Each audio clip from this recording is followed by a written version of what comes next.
All right, well, it looks like we are live. Tech Talk Tuesday. Thanks for joining us once again. This is a little bit of time that we take out of our day to help.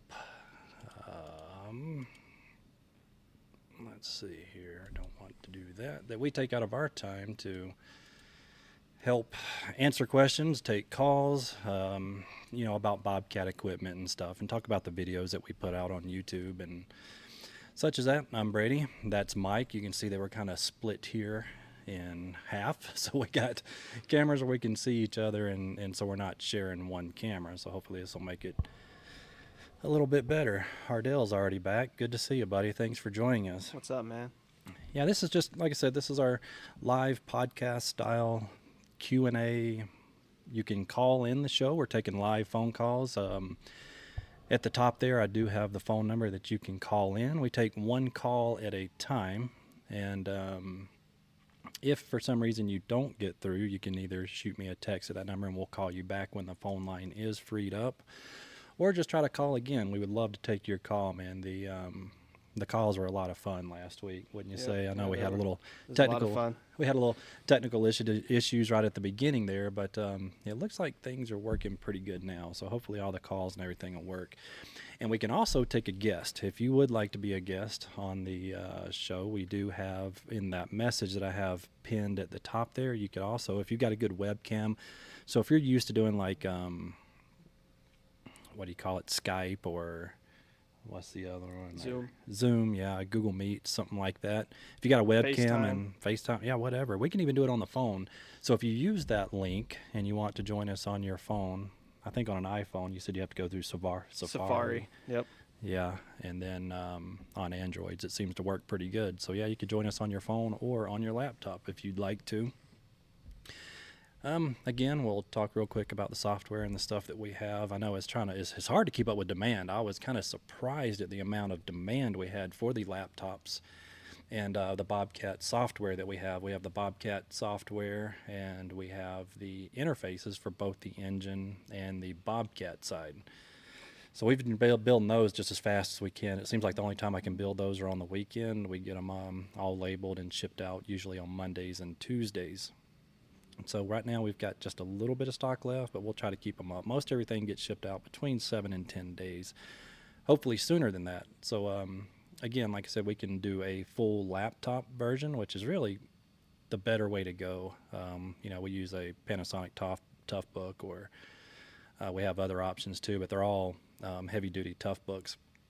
It only costs a few $100s more, but you can buy the software individually, and what we can do is log into your laptop and just upload the software in there, but we will have to mail you the interfaces. You still have to buy the interfaces to be able to talk to the machines.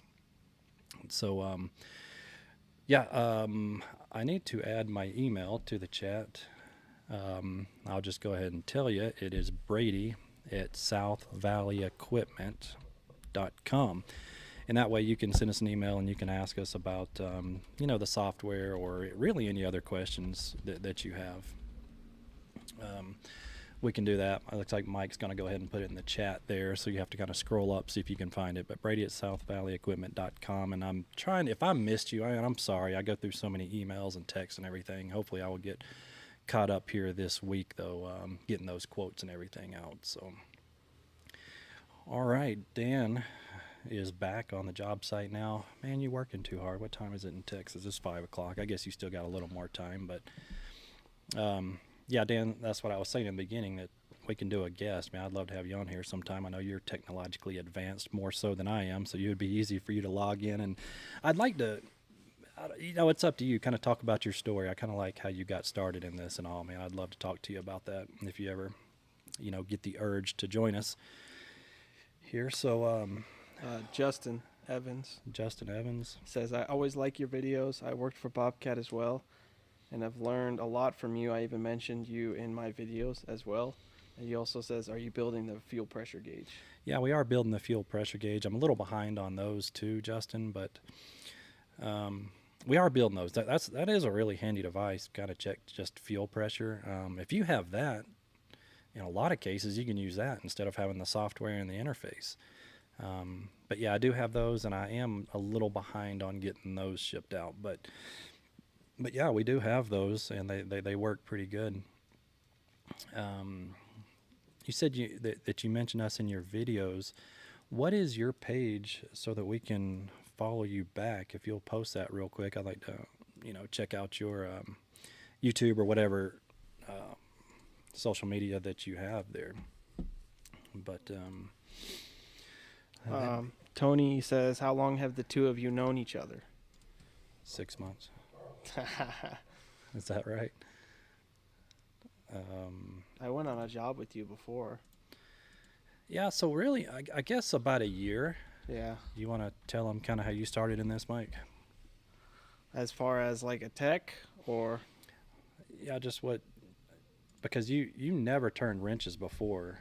No, so basically, no, for me, I was working at the noodle factory. Well, when I started going to school, I was working at the dog treat factory. And then I started going to school for diesel when I was in the dog treat factory. So I was like Joel was. I was working at the dog treat factory on the weekends, and then during the week I was going to school.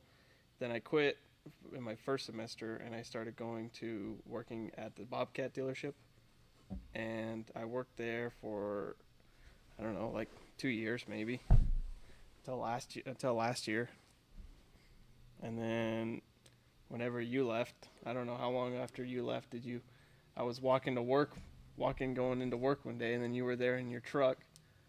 Before that, I went on a job with you once, and I knew you from your videos, because my boss would always tell me to watch your videos. But I'd be like, I don't know how to do this. And he'd say, did you watch Brady's video? Did he really? Yeah. That's fun. Yeah, it seems like a lot of the dealers are using our videos and stuff, but yeah, I was just walking into work, and then you're like, come work for me. So I was like, well, I asked you, if you were interested. I didn't want to steal you away from anything, but if you weren't happy, you were more than welcome to come with me. I think. Yeah, well, I was already at that point. I was already interviewing for jobs at other places. You were? Oh, were you really? Oh, yeah, that's right. Yeah. At Case. But I think what it was that, well, just talking to you, I could tell that you kind of knew your stuff. But yeah, you did ride out with me in the field, and we worked together for a full day, and we didn't have to talk to each other a whole lot. It's almost like we knew exactly what to do, where to go, and how to do it without talking much. And ever since then, I know my wife watches us work together, and she says it's like a well-tuned machine. Y'all just know exactly what to do, where to go, and how to do it. You just work so well together, and that has been the case ever since you've been here. And Mike was the first employee here, and now, our company is really over 12 employees now. Yep. So it was me and my wife, and that was it. Then Mike joined us about 2 months later, and yeah, now we've kind of just blown up and exploded and wide open. So yep, probably a year. That's Mike's story. Yep. Yeah, so about a year we've known each other. Good question, though. Thanks for that. But yeah, I was working at the dealership before. So probably, yeah, but before that, all I ever did was change the oil on my truck, and that's it. So I'm still pretty green. And now look at you. You're changing oil on tractors. Let's see. Man, Paul, thank you for the yes, thank the you donation. for the $10. We're just getting awesome. started. Yeah, I really appreciate that. Hardiel wants to know if you can check on the cables, if they can ship to his address. Yes, she was supposed to get back with me on that. I'm going to write that down. I'm going to make sure I ask her in the morning to make sure that we get that. Hardell is from Guyana, right? Yes, Guyana. In South America. South America. Kind of right over there on the coast, it looks like. Check on shipping. Oh, also AGE What We Do. Let me look that up. Oh, we were asking him what channel he had. Since he mentioned us, we want to check out his channel and at least support. I like to do that we got quite a few subscribers, but most of the people that we interact with, I like to at least follow them back and try to keep up with what's going on. So it's really nice of them. We have hello guys. Tony says hello guys. I got a 2014 S650 cranks, but won't start. No injector pulse.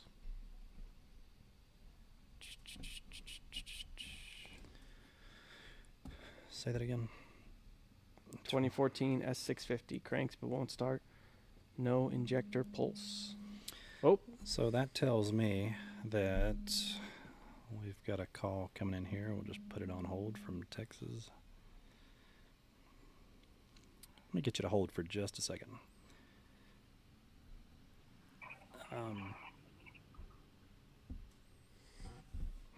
So if you don't have injector pulse, it means that we're going to assume that electrically everything is okay, right? However, something is not being met. The engine is not satisfied. The engine doesn't have something. And more than likely, what it doesn't have is rail pressure. Your engine is trying to, it has a demand. It says, I need to see this much rail pressure before I'm even going to fire the injectors. And we're using rail pressure as an example because it is probably the most likely case. But so something's not being met, and I'm going to say that it's rail pressure. It could be, what else would keep it from starting, Mike? It's usually rail pressure and rail pressure, or something like not seeing crankshaft. Oh yeah, crank cam. Crank and cam. Pulse. So you should have a code. If the injectors aren't firing, you'll have like a rail pressure fault. Yeah, some type of code in the dash. Do you not have anything? Check that. So you'll hear 3 beeps, if you do. Yeah, let us know if you do hear anything like that. And 3 beeps or have any codes, and that'll kind of give us an idea of what the problem is. But something in the engine is not satisfied, is what I'm thinking. All right, from Texas, you're on with Brady and Mike. What's up? Hey, Brady, how's it going? This is Dan. Oh, Dan. What's up? Man, just calling right in. Well, you're still on the job, aren't you? Yes, sir. Yeah, I've got a pretty good one. I think you guys might like to pick your brains on this one. Okay. I'm still working on it. It's a Bobcat T320 track machine, and it's got a code.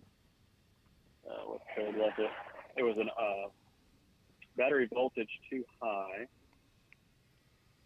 0310 battery voltage high, and also sometimes when you rev it up, it does have a 4110 alternator voltage high. It's had, I think, 5 alternators put on it at this point, and it has not fixed it. And I've checked the voltage. The voltage is right where it should be, I would think, a 14.5, 14.3 to 14.5. Okay. And it'll randomly shut off, turn the machine on. The 3 lights flash at you. It beeps. You hold for codes. It actually has 2 codes. It has a 3223 ACS calibration required, and then the 0310 usually at idle, battery voltage high. And sometimes it'll run for a little while. Sometimes it'll run for a couple seconds, and then it'll just shut down. And that I was thinking main controller. Yeah, because I even tried plugging into it. It wouldn't even let me read it, barely. Yeah, so that's exactly what I was going to say, the main controller. I know it's saying alternator system voltage, but yeah, something inside the controller itself is bad, more than likely. And that's what's causing those codes. Where I was leaning. Yeah, I checked all the powers and grounds going into it, and everything checks out.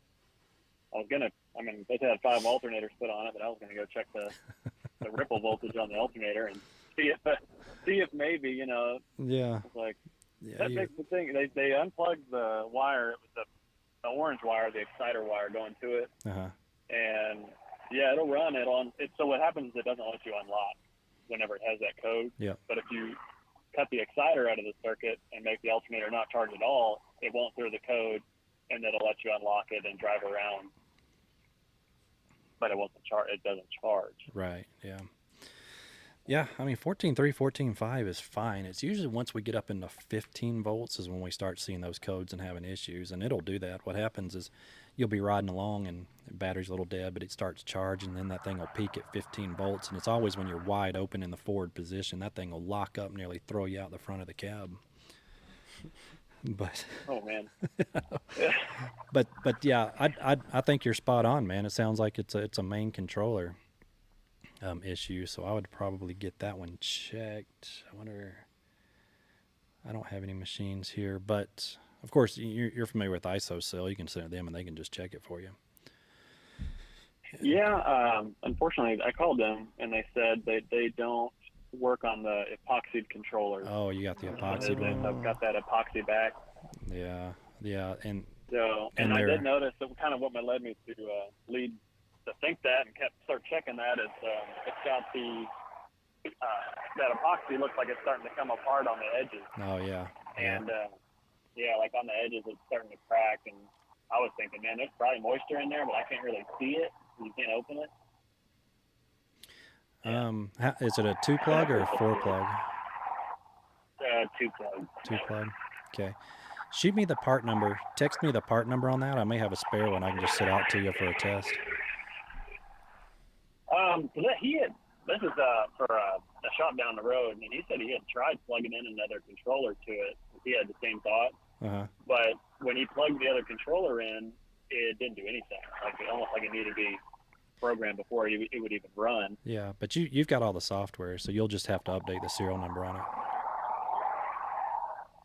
Gotcha. Right. I may not be able to do that with the Texa.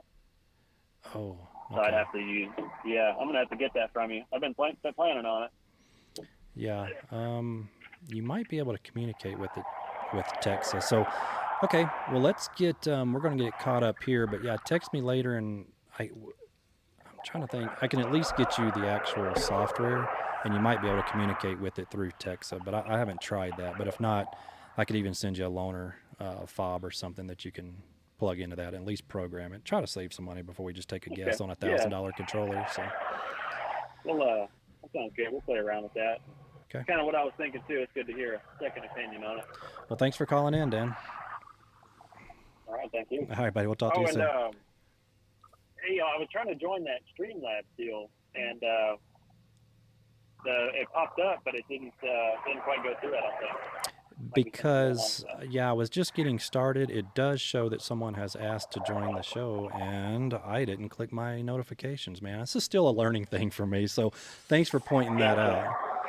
Thanks for pointing that out. No problem. Yep. I'll probably, if I can get back up to the house, I may end up joining you guys later on, but I'm still out here. Okay. All right. Sounds good. Thanks, Dan. I'll pop in later. See you, buddy. Thank you. Bye. Come on, rookie. That's a good question, though. I know. I'm trying, man. I'm trying. So. Just kidding. Okay. Where are we at? We got tons of questions. Okay. Shoot. How many quarts of engine oil for the 863? 863 with the Deutz engine on it. That's usually 10 quarts. 10 quarts, 1540, he says? Yeah, 1540 is fine for those engines. It kind of depends on the climate. You know, in my climate where we're more of a cooler, kind of a cold, and I don't know, it still gets hot here, but we run 10W30 T5 and everything, and it just works really good. So if you're in more hotter southern climate, 1540 is fine. Those engines work fine on 1540. Tony says it's always nice to have a great coworker / employee that you don't have to babysit. Well, maybe one day I'll know what it's like to not babysit. Good one. Thanks, Mike. I need to pull my swivel joint to replace the seals and whatnot. Any recommendations for cheap plugs, caps for the lines? Yeah, Amazon.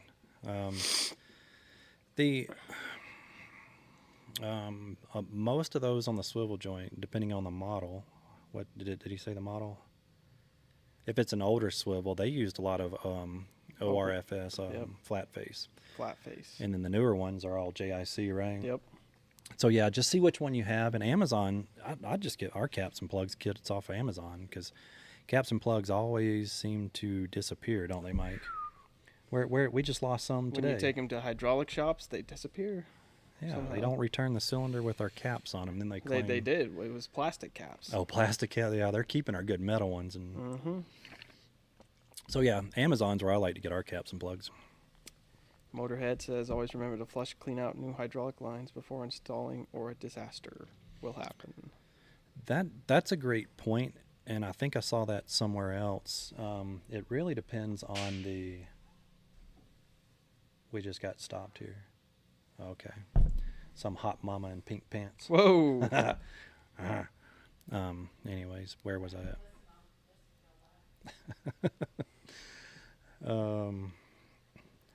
Mike, I totally got distracted, dude. I'm sorry. I What know was you I did. saying? Flush out lines before. Oh, flush out. Yeah. What he's talking about. So if you go to a hydraulic shop and they build you a hose and they don't shoot a pig through it, he's absolutely right. They use a saw.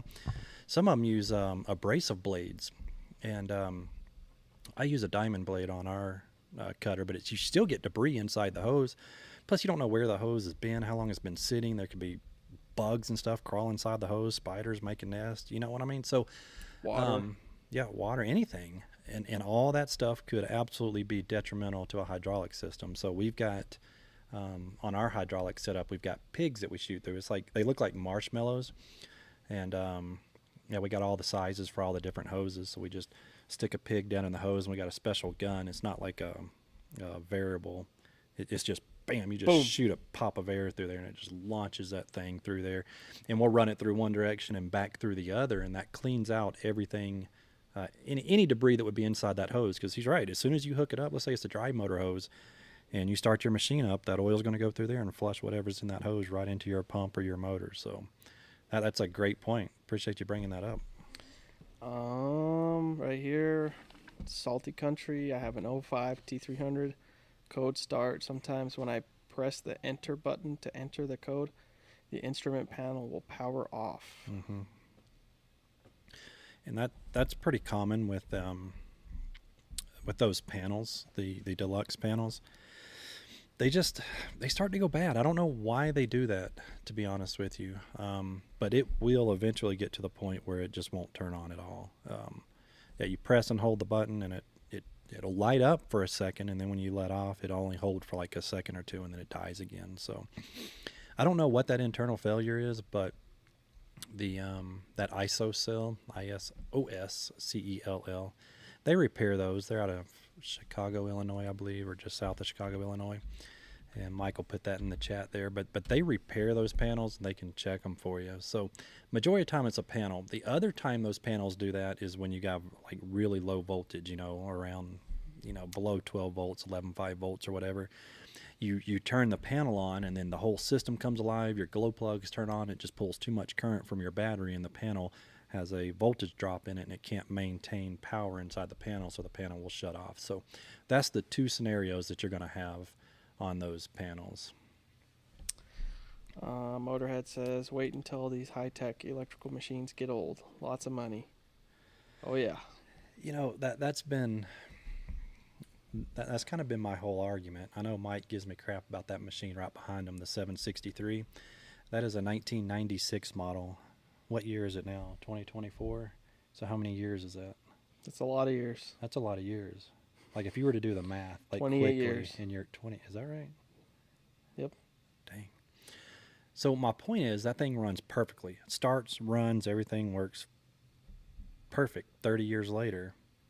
Let me see an R series do that in 30 years. The electronics and the computers and the wiring harnesses and all, it's gonna be bad. It is going to be bad. And that's kind of the whole point behind what we are doing, Mike. The getting these videos out there. Those videos on YouTube, they don't disappear. They will always be there because my kids and my kids' kids are going to own these machines. I mean, they're not, I wanted to say they're not scrap metal, but at the same time, I think in 20 years they might be. So that's kind of the point behind our videos, because they'll be here. People will see what issues we had, how to work on these electronic engines, because nobody's putting that information out there. And I just think it's going to be weird for the next generations working on not just Bobcat, but any machines. Everything is like that. Yeah, it don't matter what they are. I mean, we work on these cats all the time, all these newer ones, anything after the A model. B stood for broke. What is C stands for? Crap. Yeah, crap, and D's like don't buy it. Don't work. Don't work. So, but all of them, we're so technologically advanced. A lot of it has to do with emissions and stuff on the engine, but now we got controllers running the whole system. And here's what I think about Bobcat's new heads-up display. Oh, imagine that thing after 2 years with all the grease in front of it and everything. It's gonna be terrible. That's a gimmick. Oh imagine. it's cool, like for the first year or two. You're right. You know It's what I cool mean? until you hit it with the rock, and then you need a Something 10 yeah. grand heads-up display window. Yeah. Yeah. I mean, yeah. Like I said, it's kind of a gimmick. Some people, I don't know, might take care of it. You know what I mean? But those heads-up displays are cool for. They're cool. Like You'd have to use it in tracking. a spot where you So know it's- you're not going to break the yeah, window. augmented reality is what we're using, and you can actually see the underground cables and stuff when you're digging, all through augmented reality through the heads-up display. It's neat stuff. It's technologically advanced, but is it going to be working in 30 years? No. There's going What to be I think about as a mechanic is how much that dang thing is going to cost to replace. everything I look at buying is how much is it going to. That's the way. And that's when people ask us what we'd rather operate. I don't know because I'm not an operator. I look at it like Mike just said is what would I rather work on when it's broke? And every time, I promise you, I'd much rather be working on a Bobcat than either. And it's not biased because we do specialize in Bobcat because we work on everything. I mean, we've had a lot of cats through here, Kubotas, Gills, JLG. whatever. Ugh. Gives you the cringes. So, yeah, for sure. It's just, I don't know. Is it because we're just better at Bobcat? I'm afraid that anything I don't understand, I think is a piece of crap. But no, it's just easier. Yeah, it's just a fact. Sorry, it's just facts. Don't forget, guys, that you can easily call in the show. Yeah, join us on the phone live. We'll put you on and ask us your questions. We got the number right there at the top of the chat. And then you could also come on live through your computer and even your phone, possibly. We're still learning this whole podcast type thing, so, call in. Give it a shot. Motorhead says Cat 289 has a special alternator, puts out of frequency to ECM. Mm-hmm. Jake Stover, the reason it won't unlock the BICS is a sensitive system. If the voltage is too high or too low, it won't unlock the BICS. Put ECM module in a vacuum chamber, gets moisture out. It's too much work. Buy a new one. Yeah, it's a good point. But like you said, it was the epoxy and everything was coming off on it, so every Just gonna time get back in. It's just gonna be an issue probably. But that's interesting though. Working on a T64 2021. K-strain hose came in one piece. Any idea why? Also, Bobcat dealer ordered a hose that's one side shorter. They can't figure it out. Why is it like that? I'm thinking to replace it with JIC couplers. He's talking about the T. Yeah, it's a teed hose that they make. Yeah. I don't know why they do that, man. The first time I saw that, I was like, oh, man, that's stupid. Now you got to buy a special hose. Yeah, you could do a T. Oh, hell yeah. If There's I were in the field I was redoing it, I wouldn't buy that hose from Bobcat. No. I would absolutely replace it with just a JIC, like you said. Just They teed do the into same thing with 5600. Oh, yeah, on the Power Bobtac Bobtac hoses. Yeah, they tee Special 'em. hose. It's a crimped T. We did all one buy piece. those simply because of how intricate that circuit was. No, it's because you can't. If you put the T down there, it's too thick to put the P clamp on. That's what it was. Yes. There just wasn't enough room. There wasn't enough room to actually put a T in there. It would be too big. But so for that K-strain hose, yeah, I wouldn't buy it. Why? I don't know why it would be different unless they. You got to watch when you order these things. They got serial number breaks and different options. That might be a one for what we call the 5-point. What am I? Suspension, the 5-link suspension, so that the link goes through there, and they might have changed a different hose to wrap around that link. Maybe, I don't know. So it could have just been built wrong. I don't know. But yeah, you can throw all that crap out and build yourself some hoses. Make your own hose. It'll be much better and easier. I wonder what happened to the original hose. They should have been tied up properly. I couldn't see a reason why they would fail. I'm curious why yours failed. Rubbed? Did it? Yeah. Maybe. Did it rub, or was it a bad crimp or something? ISOCELL, do they have JLG boom lift modules? I don't think so. However, I would reach out to them. I've had some special applications that it was just worth a shot. I just called them. They're like, yeah, send it to us. And sure as heck, they fixed it up like new. It was not Bobcat stuff, but most everything on their site is Bobcat. Let's see. ISOSELL. We can go to, I tell you what, let's just go over there and take a look. Go to the home screen and see what they have. Let's see, repair. And you can see that most everything that they repair is Bobcat stuff. This is that controller that Dan was just talking about. It's epoxied in there. So they can't fix that one, but they do have a programming service, which is cool. Ooh, a Boss controller. That's interesting. So they do repair those. Ooh. There's a Cat interlock controller.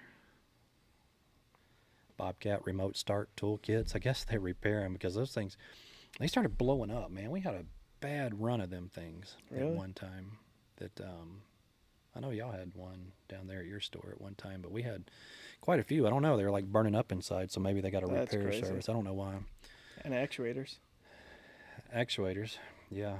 Joysticks, which I sell them a lot of those joysticks. Throttle actuators. Yeah, I sold them quite a few of those. Just cores, like I said, they'll buy all these cores, especially these old. Did you take that old joystick from the? Yeah, I've still got them here. So, yeah, I just put together a whole box. But this is that old style plastic panel before they were potted, and they can actually repair those. So, yeah, I don't see anything specific to JLG, but it wouldn't hurt to give them a call and ask, see if that's something they could repair. I don't know. Will they buy joysticks, he says? Yes. Yeah, Bobcat joysticks they will buy. Yep. Oh, we got a call. Awesome. This is Brady. Hi, Brady. I called last week about with the excavator, the 2003. Yep. I ordered the probe that to search out like electrical lines and stuff. So I'm have that on hold until that comes in, and I thought I'll do the same thing like we discussed last week. But I was just going to ask you a question, another one. Okay. The engine that I have in that excavator is a V2203, and I like to keep things the same. I was wondering, in your opinion, easiest overall as far as structure and engine around that same year, around the early 2000s, for a Bobcat. What would you suggest as far as the easiest thing to work on for a skid steer to go ahead and get? So I like up to 99. Avoid anything with a Boss controller or AHC controls. That's like a joystick control. So if you like manual controls, if you can run hand and foot, try to find something that's just hand and foot. Anything kind of before 1998 is not going to have controllers in them. And that's what I was talking about. If you can see this machine back behind Mike here, there's no controllers or anything on that, and that thing will just run forever. So 2203s were in there from about 90. When did they start the 2203? Come on, Mike. I don't know. 93, 94. I think they started those because they had the. So yeah, I would stay away from. So like a 753, 763. Stay away from a 751 because those will have Peugeot. Is that how you say it? Peugeot engines in them. Yeah. Peugeot. So stay away from a Peugeot engine. And even the Isuzus, Bobcat's not really supporting the Isuzu engine, but you'll find those in the 843s and the 853s. So it kind of depends on the size, really, but anything with the Kubota engine in it, kind of between, I would say anything before the year 2000 and after 2010. Does that make sense? Okay. Yeah. So that sounds great. I love the Kubota engines. That's why, about everything I have is Kubota as far as the engine wise. They're great engines. They run forever. Easy to work on. Yeah, they're good engines. Gosh, I appreciate it. Thank you so much. Yeah, that gives me, so basically just recap, like a 753 or a 763 pre 1999 because of the controller you said on the Bosch ones that are 2000 and above are not very good. Yeah, they just get more complicated. What happens is once you get over 2000, then we start having wire and harness problems and stuff like that. And the controllers, they're still good machines, don't get me wrong. But if you want something that's not going to be a maintenance nightmare, and I'm assuming you're looking for a rubber tire machine, not a track machine, because their track machines didn't start till 2000. Yeah. So yeah, 753. On the plate. Yep, 753, 763. Those are two of my favorite ones. 773, 7753. All those are great machines. But like I said, just stay away from the hand controls and anything with. I didn't say it wasn't Bosch, but it's Boss, BOSS, Bobcat Operating and Sensing System. Oh, okay. They have a little screen on the top right. Mm-hmm. Yeah. In the cab. It's a computer module. You want to stay away from those. They're terrible. Yep. So that helps me out a lot. I appreciate that. no problem. And you've got our number. So if you find something and you have any questions or whatever about it, just shoot me a text or something. Oh, okay. I appreciate. Would this number work for a text? Yep, absolutely. The one call. Yep. Cool. Well, thank you so much. I appreciate it, Perfect. Brady. All right. Yeah. Touch base with us next week and let us know how that panel goes. Well, we assume it's something in the panel, right? Yep. I thought just for the heck of it, I went and got that kit, that probe, the Power Probe 4 or something with the circuit tracer on ECT it. 3000. Yep. I know you're saying in the video that was so, but I thought, it'd be good for trailer, for lights, or all the above for other equipment tractors and stuff. So. It's worth a try. Sometimes it's taking me right to the problem. Other times it just chases me all over the place. Yep. And because a lot of circuits tie in. So if you're chasing a power wire, for instance, they tee off in all kinds of different places, so that signal will just shoot all over the machine, and sometimes it gets complicated. But the more simple the circuit, the easier and better that thing works, in my opinion. But yeah, it's worth a shot. Okay. Well, thanks again. I appreciate your time. Awesome. Thanks for calling. See ya. Yeah. Bye-bye. Thanks. That's a good question. On those, I love them older machines. I know you don't like the hand foot stuff. You gotta have joystick controls. Yes, I hate it. I like SJC. Gen Z kids. This thing right here, you barely touch the foot pedal and you. Yeah, it's awesome. That's terrible. Where are we at? Right here, Motorhead, soy and plastic wiring harness, insulation getting chewed by mice, rats, squirrel, big problem in many brands of equipment. Mm-hmm. Yeah, and what were the years? I think they're still using it, but the insulation over the wiring is soy based, and the rodents get in there and they'll just eat them wires, pretty bad. What are them big rodents we have here? They're giant. They're like Muskrat. Look like. Is it muskrat? I think so. They look like a woodchuck or something, or. I know they're down there. Something. In the ponds. Yeah, Ethan swim through the water. Well, we were out fishing one time with Ethan when he was younger a few years ago, and one of those big old, it was giant, it looked like the size of a beaver, but it got a long rat tail, and it came by the dock, and Ethan just went down with his hand, he grabbed it and pulled it up by its tail over the dock. Remind me to show you the picture, and he's just sitting there smiling, holding this big old nasty, it looked all greasy and stuff. Oh. But yeah, they will get in there and absolutely destroy the inside of a machine. They'll build nests. I've seen terrible things.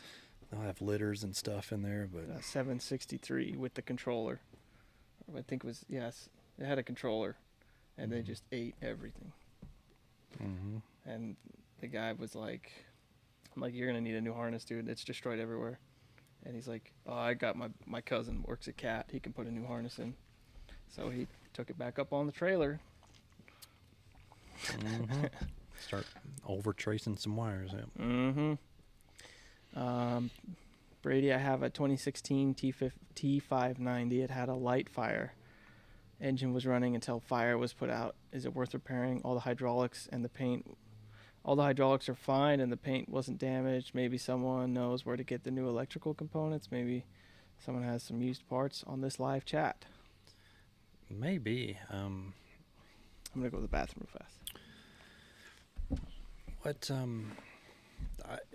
mean, it depends on the size of the fire. If it didn't, damage any major components, then absolutely that machine's worth fixing. That's an expensive machine, so if it's an easy fix, if you can fix that for $5,000, $6,000, $7,000, I don't know, did you get insurance or anything on it, or did you have insurance where they'll help pay for it?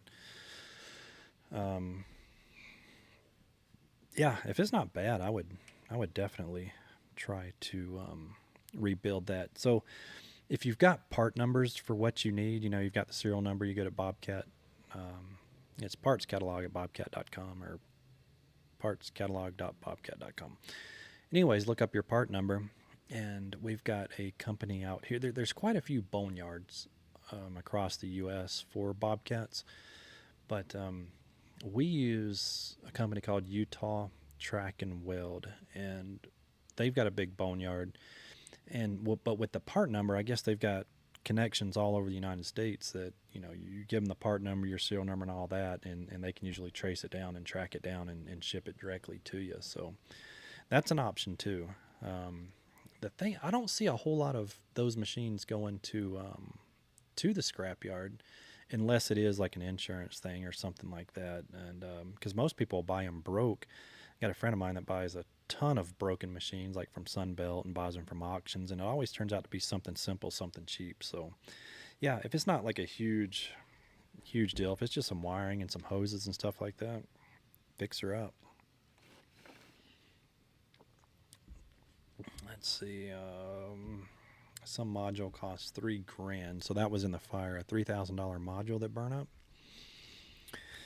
Send me the part number on that. I'm trying to think of what would have cost $3,000 on a T590. I mean, I can't. There's not a module on there that I can think of that would be $3,000, unless it's multiple modules. And yeah, he says that what happened, the fire started because they never cleaned the leaves out in the engine compartment, and I get it.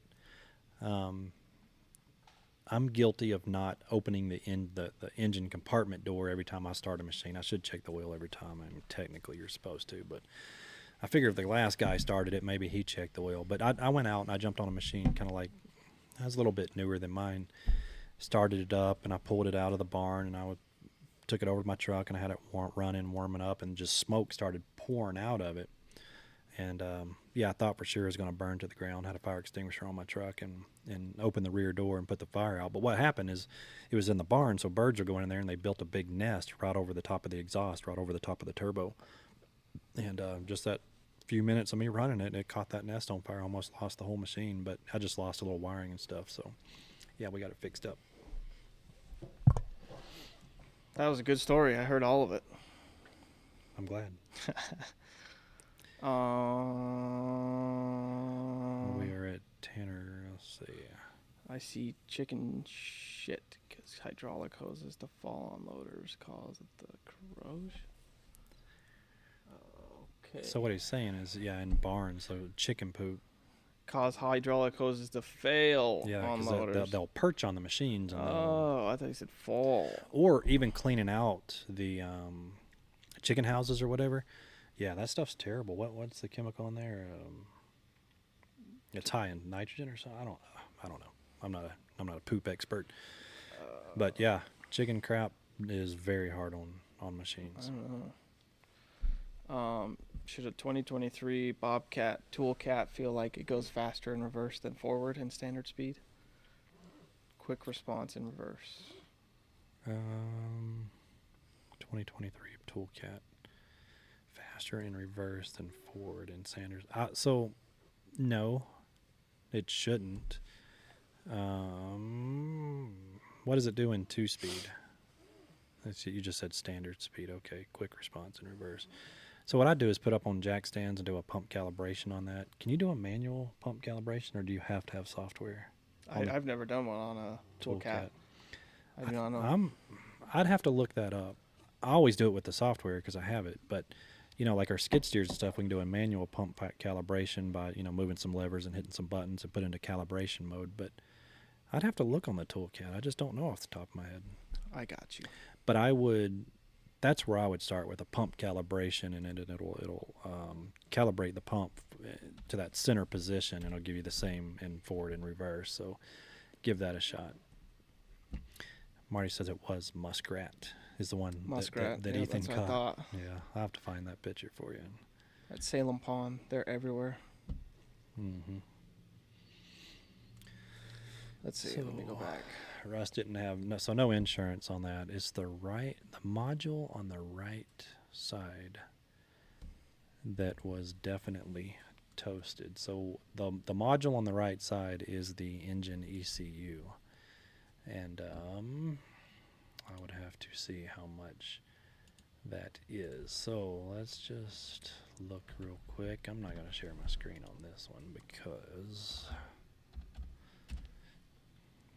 this is not shareable. I wonder what the serial number on that is. Probably ALJU maybe? He said it did say 590, right? Yeah. Let's just Probably ALJU. ALJU being 20 an earlier model. Let's see. So what I'm doing is I'm trying to look up the price because I'm just curious what that engine ECU would cost to replace, because he's saying $3,000, or someone gave you a quote of $3,000. Number 28 ECU. It does have to be programmed by the dealer, and I'm showing $1,700 plus core deposit. $500 core deposit. Yeah. God, why do they have a core deposit on those? Do we have some of those? I have one for a excavator. D24. The D24 excavator. ECU. So hit me up. We might be able to fix that for you because it's going to be the same engine controller part number. I would need to know the part number on that and your exact serial number, but I may have some ECUs. But what you'd have to do is get the software and the interface from us. We could send it to you, and so you'd have to have both the Bobcat side and the engine side, because the Bobcat side is where you get the updates for the engine, the programming files. I could probably send you the programming files, and then we could program it to your machine. So there's an option. Now that I know it's an ECU you need, we might be able to work on that for you. Did you see that? If you put bars of Irish Spring soap in the cab, that keeps the rodents out. Yeah, I've heard of that. Motorhead says Arab Spring soap brings them in. Arab Spring soap brings the rats in.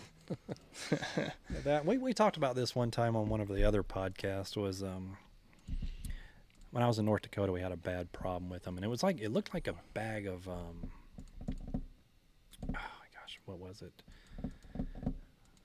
Russ has got an ALJG. I said ALJU, didn't I? But I'm sure it should be the close. D24 control or ECU can be programmed to any of them. So what? Let me ask. Who had the 5600? Where'd it go? And that was Duggo 2023 Toolcat. What's the serial number on that? Is it a 5600 or is that is it a UW56? UW56. That's what I think. I think it's a UW56. Yeah, probably at 20 because yeah. I think it's UW. Because when I'm looking at it, I'm like, all these serial numbers are old. Old stuff. For the swivel joint, it's a 2015 E50, so that one's gonna have JIC. Should have JIC in it. Yep. Those ones are super easy. On the 2015, super easy. Much easier that was the first job you did with me. Had you working on a 337? Well, the second job. The first one was the S70. Oh, the S70. I don't think you've forgiven me to this day. I have. It's okay. Thanks. Means a lot. As far as the Genie, I haven't forgiven you. The Genie. Yeah. The one you're working on now? Correct. Sorry. Just kidding. Sometimes we just really get kicked in the nuts on these machines, man. It's just yeah, the way it works sometimes. Calibrating hydrostatic pump for a UW56. Let's find this out. So while he's looking at that, let's see, where was I? You need the remotes. You need the. So you got to have the software. You got to have the software. Yeah. Yep. Sorry. Russ Stern says, would the injectors be okay in that 590? They were new. I'm sure the injectors have to be reprogrammed. I don't think they'd have to be reprogrammed. If you put in a new ECU,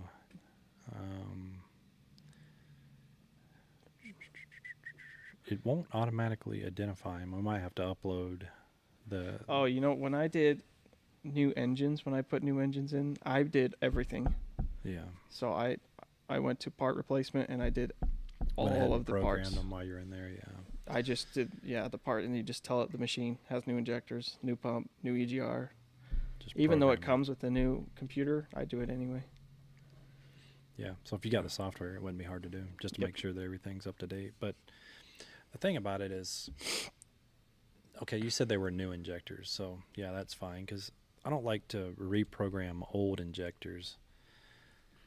I'm trying to think, because they operate different when they're used. You don't want to reset them to 0. I mean, I guess you could, but Yeah, UW56. Yeah, so Doug, you will need the software for the pump calibration. You put it Or- up on jack stands. it's not right. Your dealer should do it for you. Correct. You Yeah. should be under warranty. Yeah, if it's 2023, take it back to them and tell them that it's Mhm. slower, and they'll do that for you for free. Well, We'll see. Yeah, I And- mean, they should do it for free. in theory. Yeah, warranty. I would think warranty would cover them. Yes. Where we at? I just put new injectors in a 2020 T650. Can I use it until I get my software? Yes. Yeah, it'll be okay Yeah, I mean, for now. I mean, as long as you don't use it, you can move it. he's somewhere. not going to have many hours on it because his software will be there. I need to send you that tracking number, Jim. It should be there this week for sure. So Friday, maybe Saturday. It seems like when I ship them out on Monday or Tuesday, they get there Friday or Saturday. So you will have it nice, this week. Nice. Yeah. So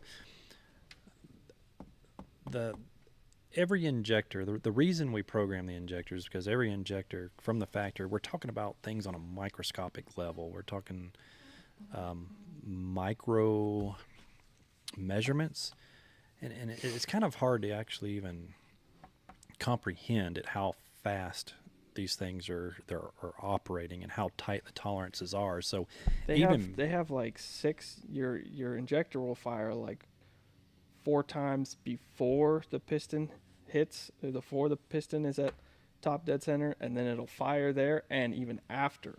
mm-hmm. And that's your machine is moving at 2,600 RPMs.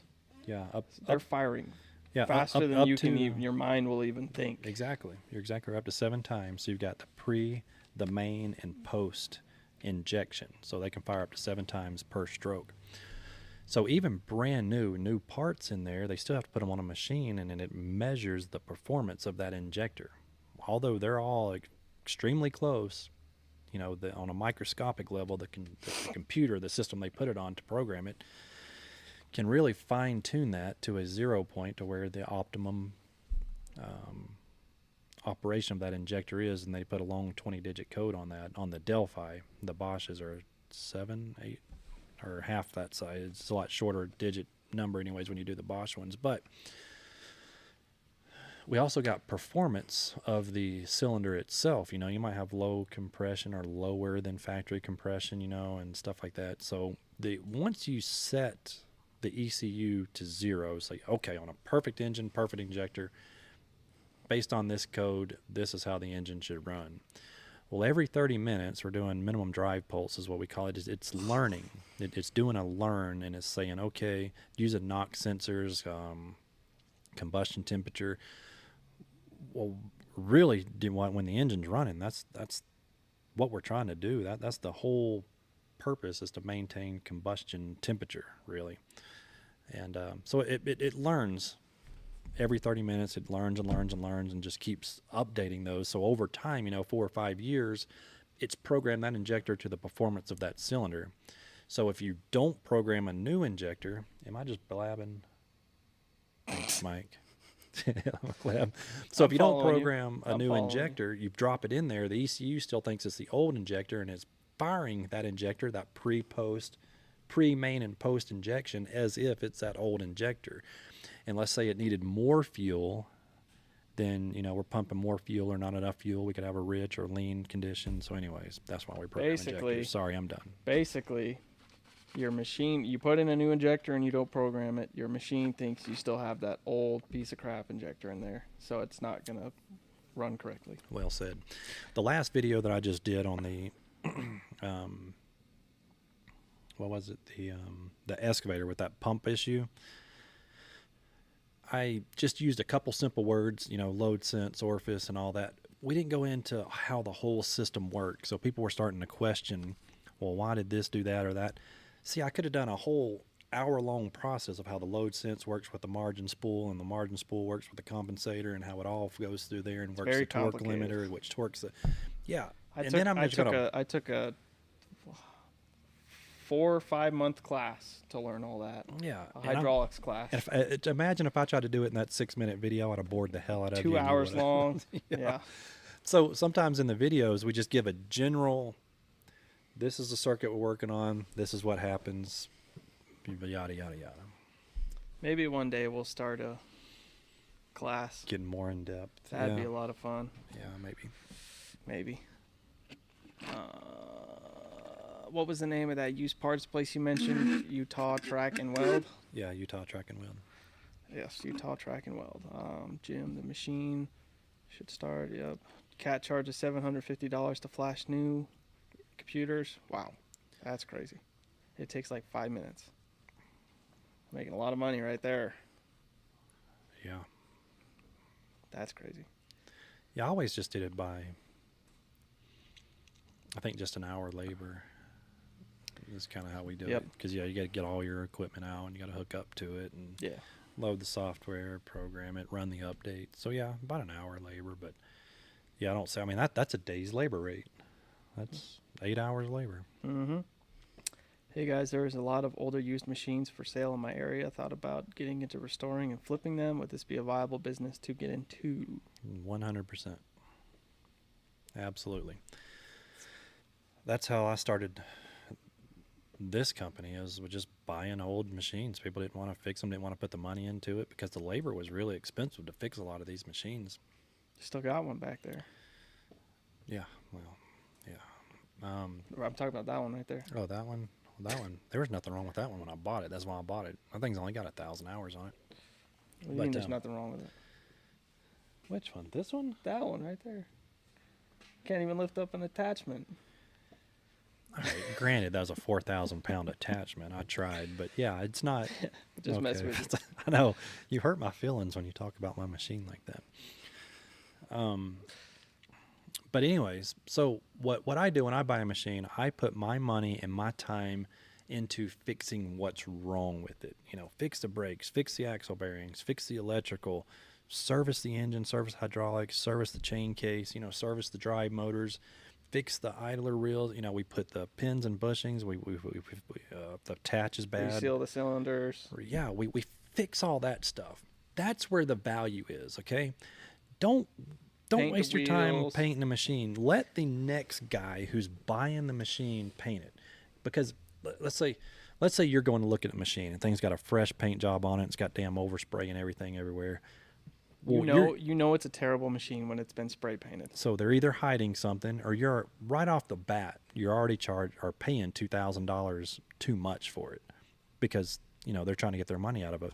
So they're thinking they'll put, you know, $1,500, $1,600 into a paint job or whatever, and it's gonna, you know, it's gonna make them $3,000 or whatever. But what they're doing is hiding crap. And I felt so bad for this one couple. You know, I went out there to an 863, and when I was pulling up the driveway, I was like, wow, that's the best looking 863 I've ever seen, you know.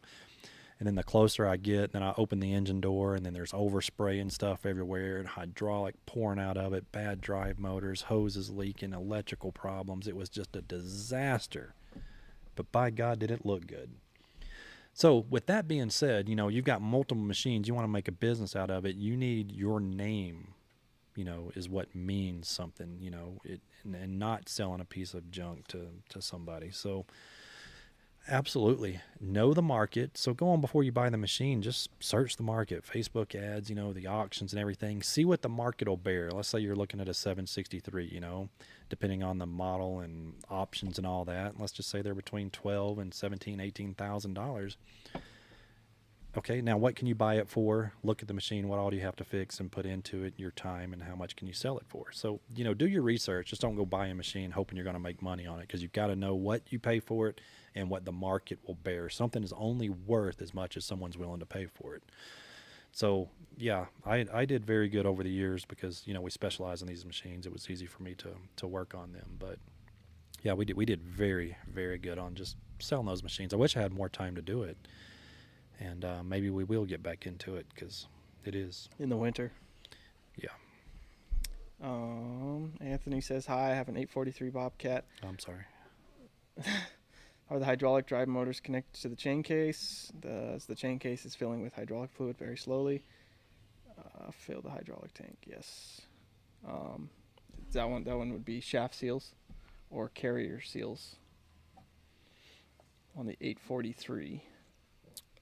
I'd have to double check the serial number, but you're going to have a seal between the motor and the carrier. Yes. The drive motors are connected to the chain case. Yes, yeah, through a carrier. I mean, Correct. technically it's bolted to a carrier, and the carrier, yeah. So when you pull your drive motor off, you'll see the seal on the outside of the carrier. If I'm thinking of it right, I'd almost have to look on the 843, but most of those older ones, the seal's on the outside of the carrier, where our new ones, our seals are in between the bearings on either side of the carrier. But on that one, you'll have a seal on the outside. So you just pop your drive motor off, replace that outer seal, bolt drive motor back on. Super, super easy. Drain your chain case back to the correct level with the drain plug. Mm-hmm.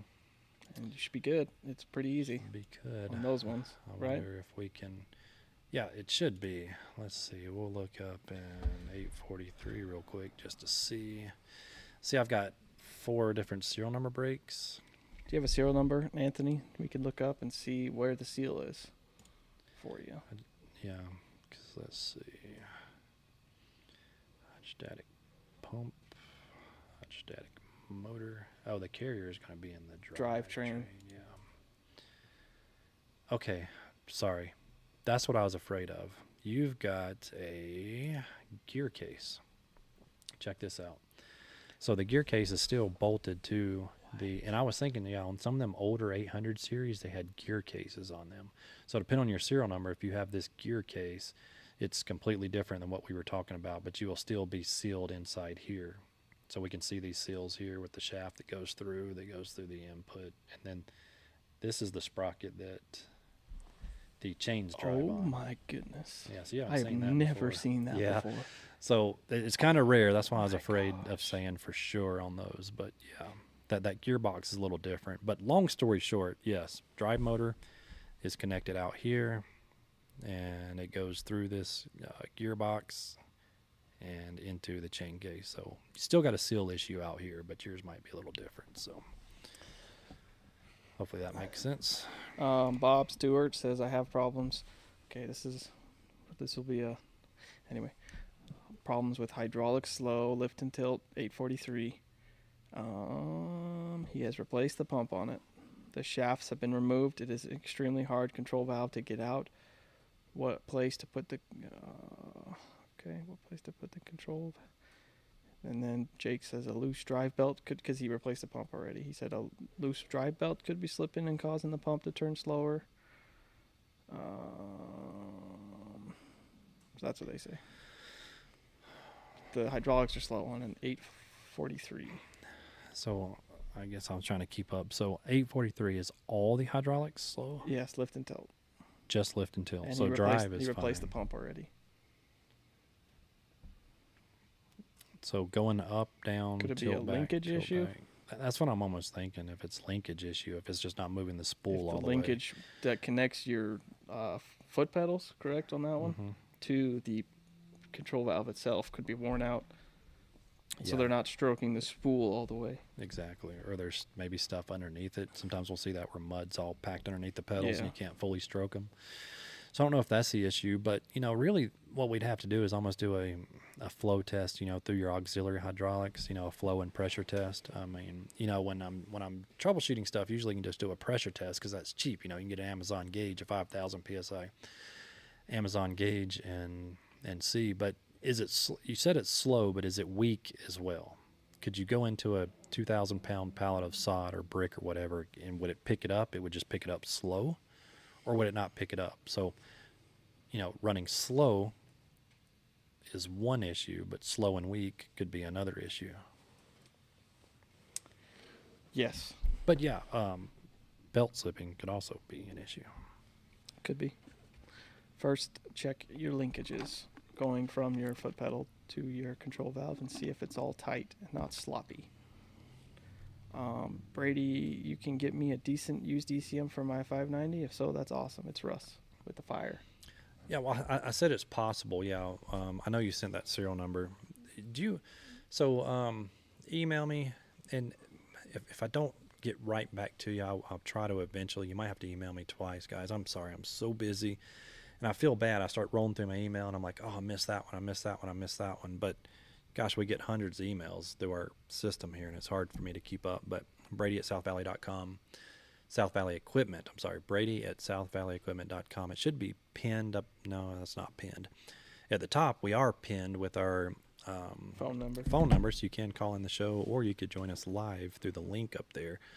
We'll just we'll have to take Mike down and put the guest up there, But anyways, yeah, shoot me an email on that with that serial number. I know it's somewhere here in the chat. I could probably go up there and find it, and I will see if my ECUs or ECMs are compatible with that serial number. And then, like I said, if we sent it to you, you'd almost have to get the software from us as well, so that you could do that programming once you've got that stuff. But we could do it for a lot cheaper than buying it new. Anthony says wasn't sure if it was a simple seal or more. Yeah. Not that it's multiple. If it was just the lift or just the tilt or something, again, like we said, if it's, we're talking about the 840. Yeah, if it was, if you had drive issues, or if it was weak, not just slow. So yeah, it could be multiple. But since it is multiple things, I don't think it is just a simple seal or something. But it could be. Where'd you get the pump? You replaced the pump. We used to get reman pumps all the time. They were bad, and we bolted them on there. No, he's talking about the chain case filling up. This one. Dude, I'm like way off. Okay, I thought we were talking about the 843 again. This is an 843 as well. But this one, he's talking about the chain case. Multiple 843s, okay. He's talking about the chain case filling up. Yeah, so, sorry. Yes, Anthony, 840. What's the odds of having two 843s in the same chat? Dude, that is right next to each other. That is insane. That's why I got confused there. But yes, it could be a simple seal. However, the jack shaft, we call it, that we were just looking at a minute ago, that jack shaft is on bearings, so it could be the bearings in that gearbox too, which cause the seal to go bad. So, a couple different things there, but it is going to be an issue with the seals shaft on the gearbox. You just like to say jack shaft. What do they actually call it? Number 10, shaft, input shaft. Is that better? Mm-hmm. Not really. That's more scientific. It says input shaft. What I call it, jack. Either way, it don't sound right, but okay. 963G, does the computer dictate? Does the computer dictate info from sensors to operating panels? If it's a G series, then yes, it does.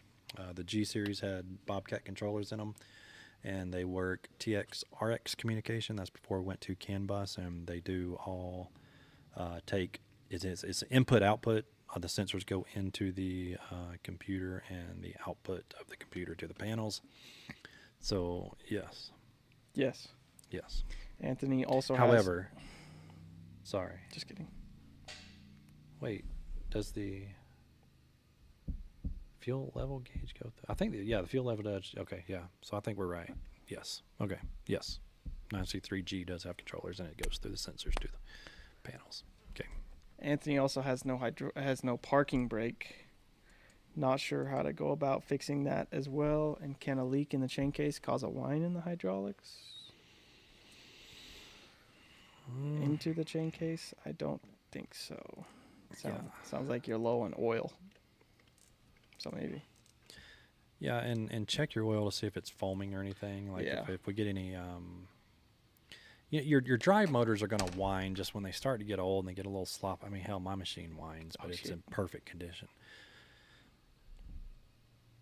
I was just waiting for you to say something.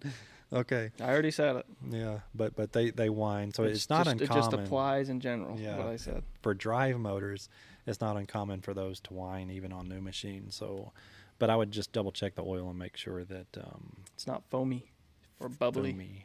Bubbly. As far as fixing the parking brake, what you could do is pick your cab up. What I usually do is, first thing I do is I pick the cab up and then I will just pull the solenoid off, the parking brake solenoid, and then I'll just look and see if the stuff, because half the time when the parking brake doesn't work, all the parts for the parking brake aren't even there. They fell into the chain case. All right, well let's look at this and then rethink that. Okay. Okay. So this is car. 843. It's an 843. Never mind. Yeah. So but depending on serial number, see, this had disc on it, and this had ceramic pads right here, gosh. And then it has a lever where you push a foot pedal up here, and you actually squeeze those ceramic. That is crazy. Pads onto the disc. So again, depends on serial number. I wonder if all of them have that. 843 is kind of unique. Most of these older models I kind of know off the top of my head, but the 843 is a little bit different. So yeah, disc brakes with actual brake pads. So like your car, but these pads are in oil. So this is an oil bath, are these disc. So of course the pads are in oil. So it's kind of like your car, I mean, you run through the pad, you have no brake anymore. You just don't have enough throw on this lever right here to squeeze them tight enough against the pad. So it might be time to rebuild the brake pack there. So yeah, he might not have an electric, but let's go 843. Let's go up a newer serial number. Nope, that's the same thing because that's an older serial number, right? 843 drive chain. Nope, same thing. So all the way. So all the 843s did have disc brakes, not a brake like our newer ones where we have a drop solenoid in there. So more than likely you just got bad brake pads. Jake says, do you guys flow test through the auxiliary couplers or at the pump? We typically will do them at the pump to eliminate the auxiliary circuit. It's just easier and quicker to do them at the auxiliary couplers. Yeah, so the reason we do them at the auxiliary couplers because it takes a minute or two. However, if we do it at the auxiliary coupler and we still have a question like, okay, why are we not meeting flow? Why are we not meeting pressure? We eliminate our main relief. Then we go and do a direct pump test. But then you got to take off lines and spill the oil and hook up fittings to your flow meter. So if we're trying to do like a full, pump efficiency test, you go direct pump test. Direct pump test, yeah. But a lot of times in the field, if we're just trying to eliminate something, or like maybe think we have low pressure or low flow, just hook in the auxiliary coupler. It's just a time thing. It's just much simpler and easier because if the system's working right, your pump is in good condition, your main release in good condition. The auxiliary circuit's super simple, so you shouldn't be losing anything through the auxiliary circuit. So in a perfect world, auxiliary couplers should be fine. But yes, to eliminate any question that maybe something else is going on, then you'll have to do a direct pump test for a good efficiency rating on that pump. Correct. Thanks. Yes, that could be the linkage underneath the pump. Very difficult to get at. The linkage underneath the pump? Does the 843 control linkage go underneath the pump? For the brake, I don't... No, for the lift and tilt slow. I don't think so. It doesn't go under the pump. It should just go straight to the... Oh, well, hang on. These might have that valve body in the belly. Okay. See, here we go again. That's the problem is I don't know these machines as well as... see, it's low back there. Check.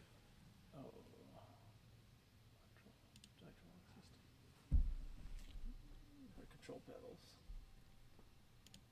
Doesn't show. It doesn't look like it goes under the pump, but maybe. it would be just like that 53 we've got out there. We could go look, but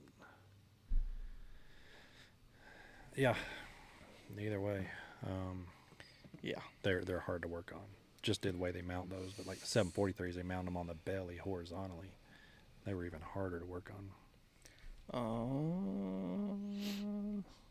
2016 T590, put a fuel filter on it all day, let it sit overnight, he put a fuel filter on it and ran it all day. He let it sit overnight. Now it won't start, so put another fuel filter on it.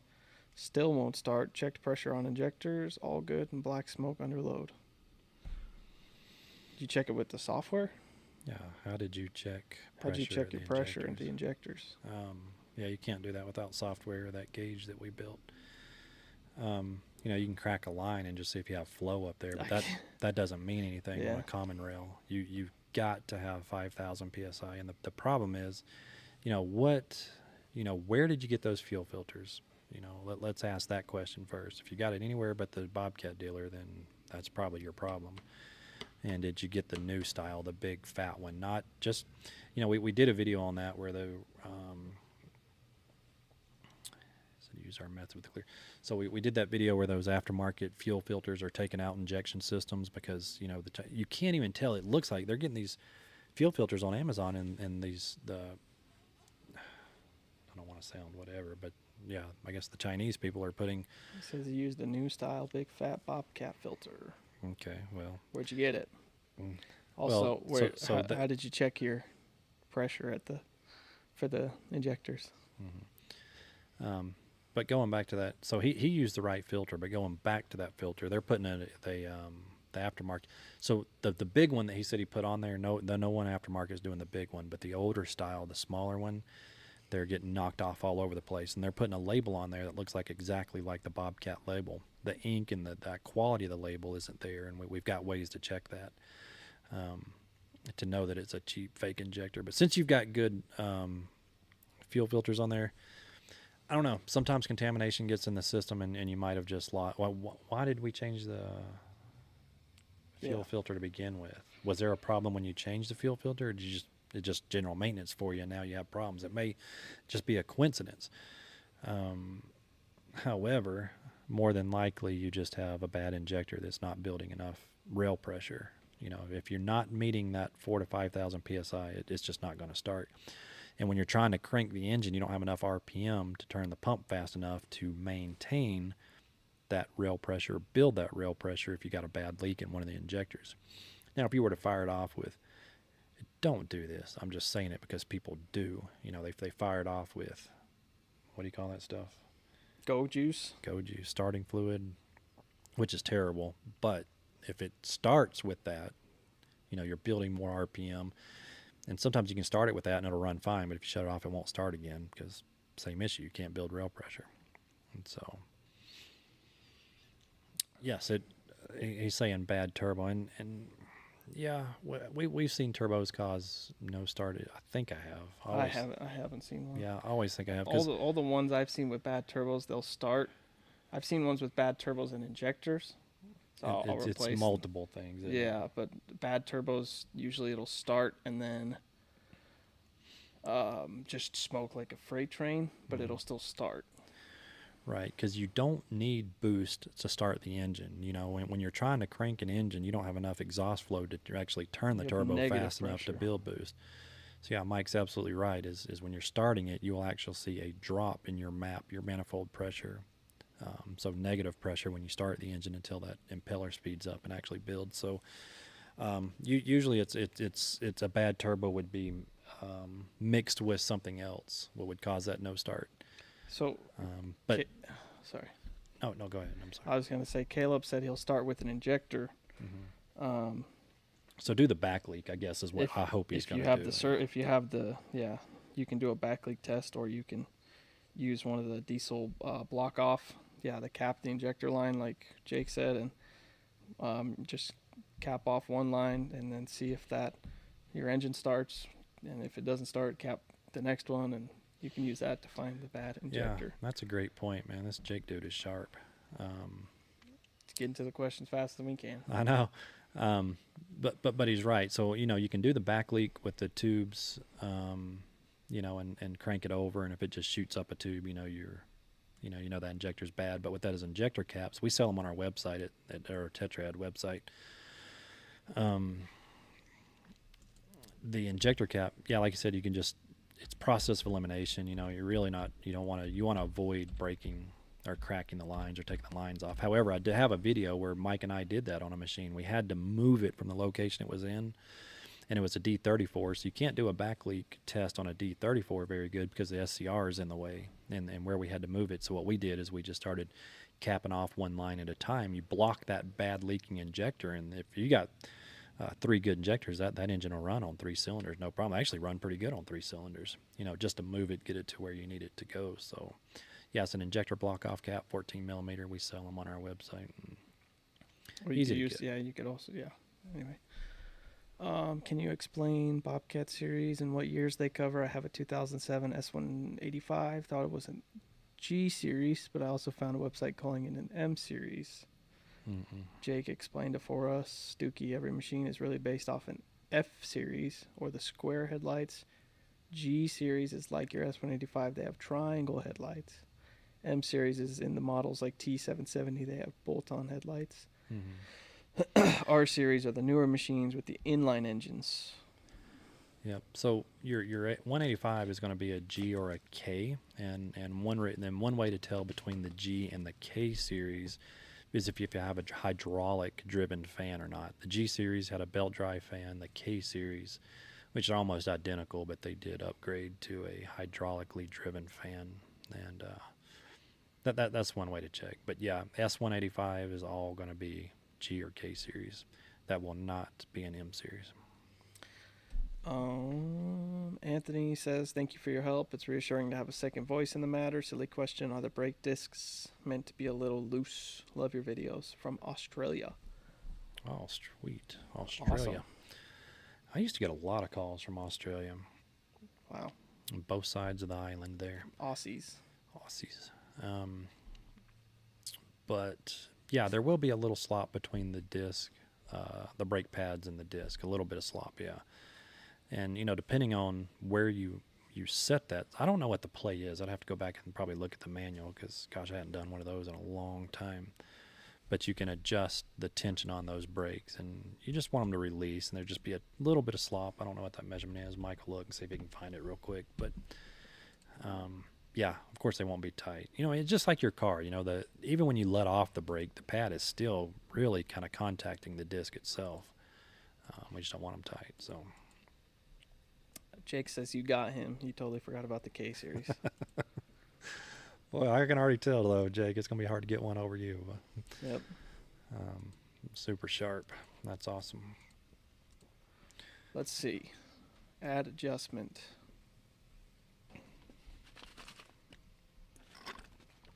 Excuse me, I just slurped into the microphone. That's terrible. Oh, he asked how, let's see, I'm probably missing stuff, man. Let's see, okay. How do we get the software and cables? Okay, so, again, email me, and I can shoot you over a quote and kind of explain the 2 options we have. You know, you can buy just software we can upload on your computer, or we can sell you the whole laptop, which is really, laptop is not much more expensive than just buying everything separately. And about 5 days out on building systems right now. And just keeping everything in because the demand was so high, a lot more than I thought it would be. So it's hard for me to keep up and keep all these interfaces and everything in stock, but doing the best we can. So yeah, shoot me an email at brady@southvalleyequipment.com. I think Mike put it in the... Yes, it's up there.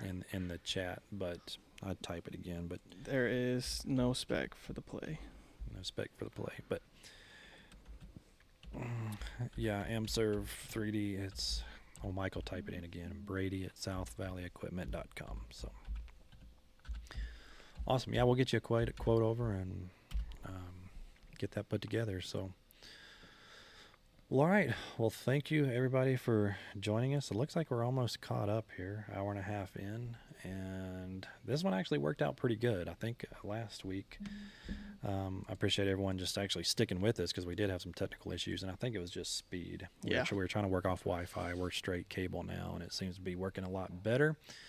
Got our dual cam set up, and yeah, everything's working pretty good. So thanks for joining us. We should have had a few more phone calls today. I like the calls. So yeah, don't forget next week that we do take calls, or we can even join live into the chat by the link that we put at the top of.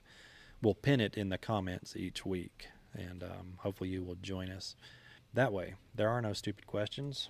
We all learn from each other. I mean, a lot of these questions were great, stuff that I haven't seen in years or even thought about, and it helps us keep thinking. You know, we learn from each other, I believe, and you know, it's good to have people in the comments who are sharp. That it also gives alternative methods or something maybe we missed, because this is all unscripted. This is just shooting off from what we know, from what we've seen, and sometimes we forget stuff, and people like Jake joining in there who really knows his stuff, and Faux Nickel wasn't with us today. He knows his stuff. Dan is really good. I know he was busy though, but Duckman wasn't here. He's usually pretty sharp on Duck stuff. Rick. So yep. So awesome. Well, thanks again for joining us. And Let's see. I'm looking real quick at the pedals.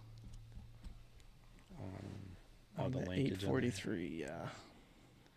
But I don't know. Yeah, well, the thing is, there's a bunch of bushings in there, so it's bushing, linkage. You know, is there dirt in the bottom of it? There's all kinds of things, but I can't tell. It doesn't show. What is a Cessna? an airplane. I know, but it says hydraulic control valve Cessna or Melrose. Oh, that was the brand of control valve, and Oh, okay. yeah, and there's not a serial number break. You have to look in there and see which one you actually have. Versus the Melrose one, yep. I'm sorry, remember that. 840, 743s, 843s, 840, 742. Yeah, all those had those different options in there, so.